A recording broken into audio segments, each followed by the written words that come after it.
Afghanistan. It's a country we hear about all the time, right?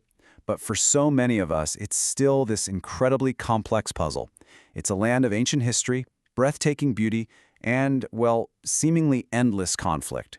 So today, we're going to try and piece that puzzle together, using historical accounts to really get at the deep-rooted reasons why this nation is so hard to unify. Let's just start with this quote from one of our sources because it's so blunt. In some ways, the country just does not make sense. Just think about that for a second. What does that even mean, for a country to not make sense? It kind of suggests that the lines someone drew on a map don't really match up with the people, the history, or even the ground itself. And that's the core mystery we're going to try and unravel.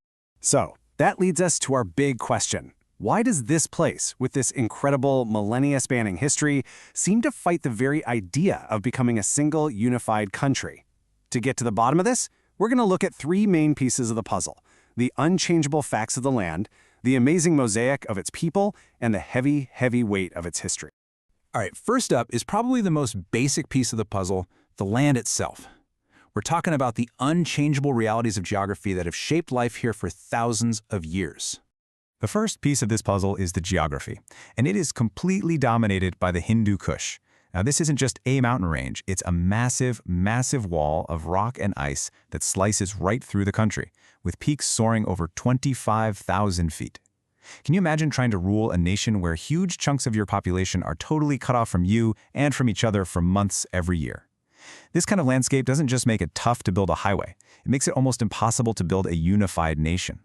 It just naturally makes people identify with their own valley, their own community, not some far-off government in Kabul. Okay, so let's move to our second piece and see how this all connects: the people. Because that same geography that carves up the land also separates its people, creating this incredibly complex mosaic of different identities. So let's look at the people. Right off the bat, what jumps out here is that there's no real majority. The Pashtuns are the biggest group for sure, but they're still well under 50%. You have this incredibly rich mix of Tajiks, Hazaras, Uzbeks, and so many others. And honestly, just getting these numbers is a huge deal. It's super controversial, which tells you everything about how deeply felt these identities are. This is not a melting pot. Think of it more like a mosaic of distinct communities, each with its own proud culture and history. And a lot of the time, that history has put them in direct conflict with their neighbors. And to put a face to the data, let's talk about the Pashtuns. For many, loyalty isn't first and foremost to a flag or some abstract idea of a country. No, it's to their tribe and to a strict ancient code of honor called Pashtunwali.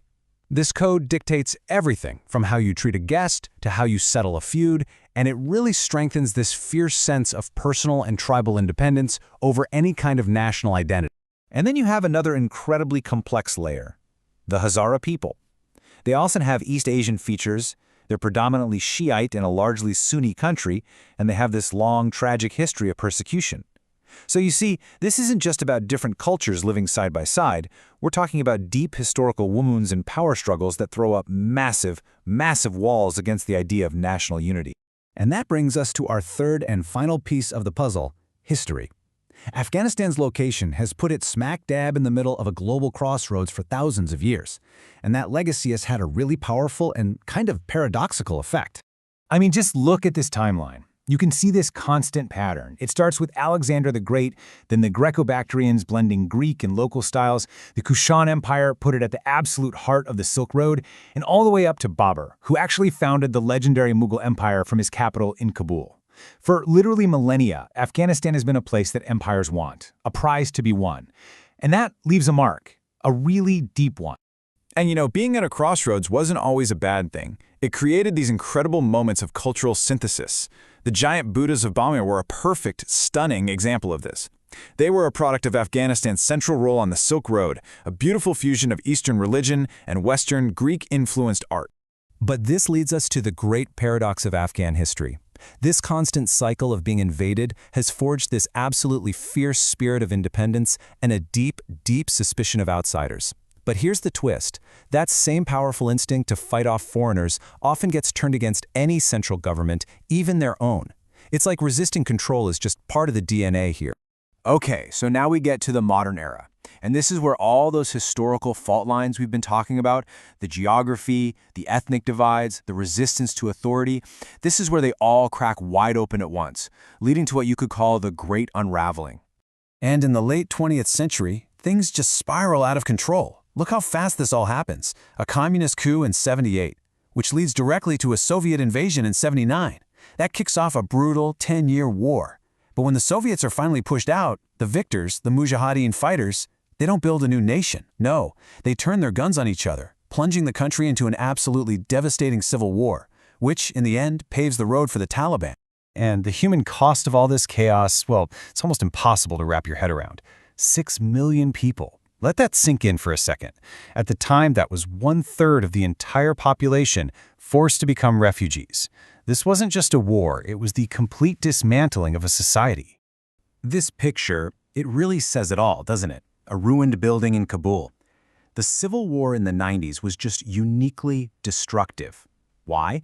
Because it was former allies, the very people who fought the Soviets together, now fighting each other, block by block, reducing their own capital city to rubble and shattering whatever was left of national unity. So after years of this kind of misery, the country was just broken. People were exhausted. They were desperate for anyone who could just make the fighting stop. And into that total vacuum of power and despair steps the Taliban. They made one simple promise: order. And for a country that had known nothing but chaos for years, that promise was powerful enough. Which brings us to today. And here's the thing. The challenges facing Afghanistan in the 21st century, they aren't new. They're the exact same ones we've just been talking about. It's like this tragic feedback loop.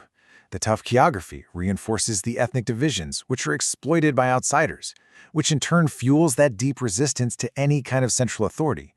Every new chapter just seems to be written on the same old worn-out pages. So we end right where we started, with a huge, unanswered question. After all these decades of shared trauma and suffering, is it possible that the struggle to rebuild could finally be the one thing that fuses all these separate parts into a whole? Can a shared experience of pain finally create a shared national identity? That right there is the still unanswered question at the very heart of the Afghan puzzle.